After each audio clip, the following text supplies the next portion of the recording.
in between. There are people that start their preparations as early as January, but for my group specifically, we start somewhere in March. Our first few activities include cleaning out the cellar, we call the siguro. They clean up the cellar with pickaxes, and once all the dirty ice is picked off the bottom of the floor, it's then pulled up by a pulley system and a bucket. Once that is all taken out of the siguro, then we get clean water and add that to the floor of our siguro. That will then freeze into clean new ice that will prepare us for all the mucked up and everything else that we need to store inside of our siguro. Around that time, I have watched my parents, my brother and my dad specifically, I have watched them make bombs for the last 10 years. My father is a whaling captain, and he's been at this for about a decade. I've watched this happen for many years already, so I am very knowledgeable when it comes to spring whaling. During this time, where they clean out the cellar in March, they're also preparing bombs. They make regular bombs, and they also make what we call super bombs.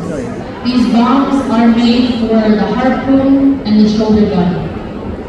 After the siguro is cleaned out, and after the bombs are made, we then either make new sleds or repair the ones that we made the year before.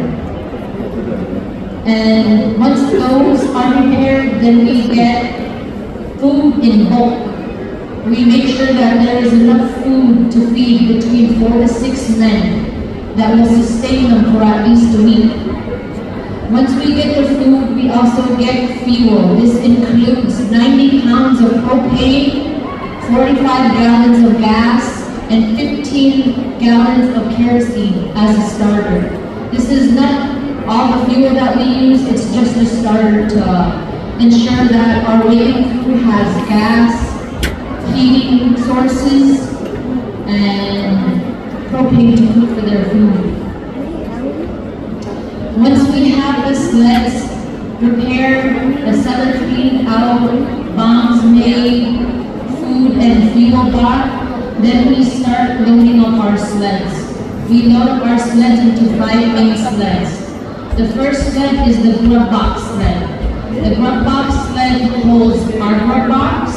It is a homemade grub box made by my grandfather up the out. It is not to be mixed up with totes or coolers. Totes and coolers can only hold one thing at a time, but our homemade grub box can hold all the food that we got in bulk, including cooking utensils, and everything else that is needed, like rice, pots, pans, snacks, everything in between. So our grub box is designed specifically to hold a lot of food, all the cooking utensils, a radio, and everything else that we may need up there. The grub box sled is also filled with about 24 gallons of water, potable water, for our men to drink and to cook with. Our next sled is the fuel sled. The fuel sled holds all the gas, all the propane, it holds the kerosene, and that's our heating source and our gas.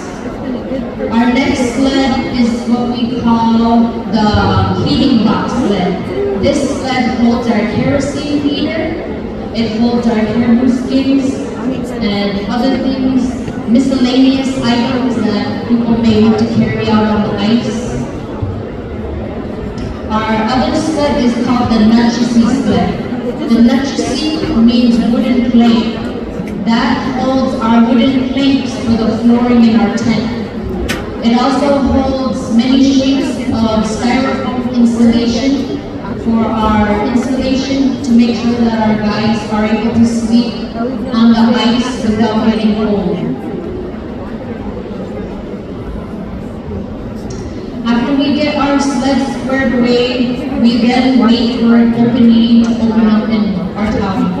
And once a lead opens up, we work together with all the other crews and we start breaking trails.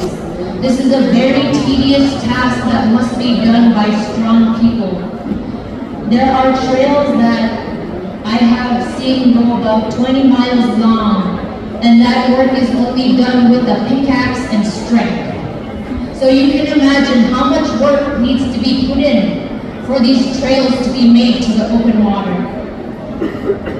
And once the trails are broken in, then we have what we call candy giving.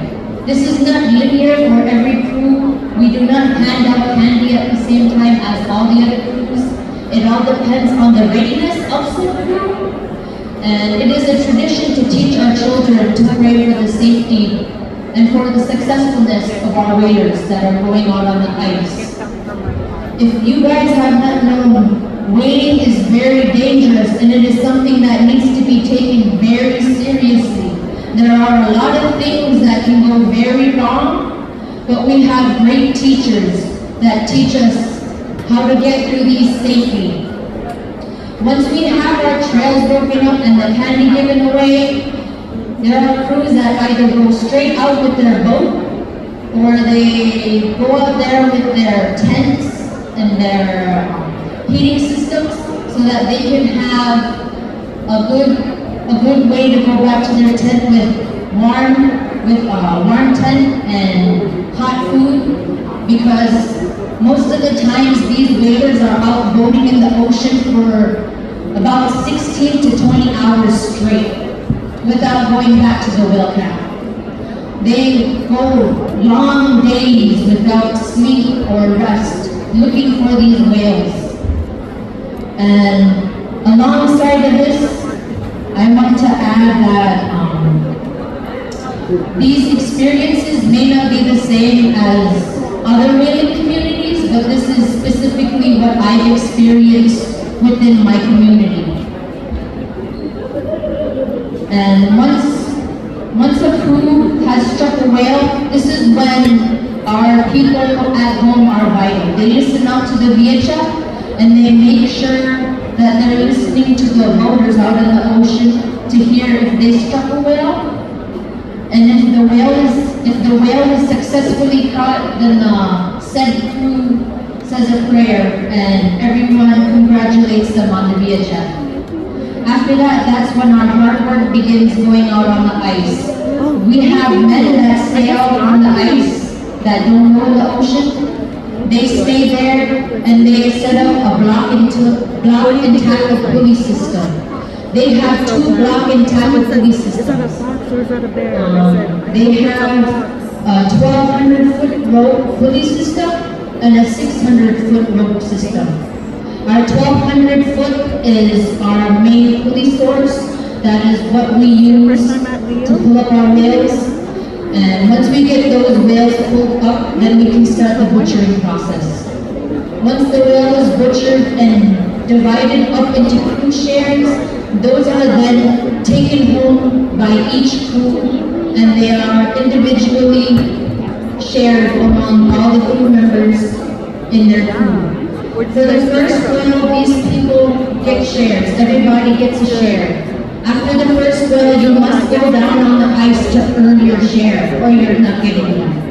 A lot of hard work and dedication is put into this, and this is something that we work all year long for. So, if you have family that sends you mucked up, thank them plenty.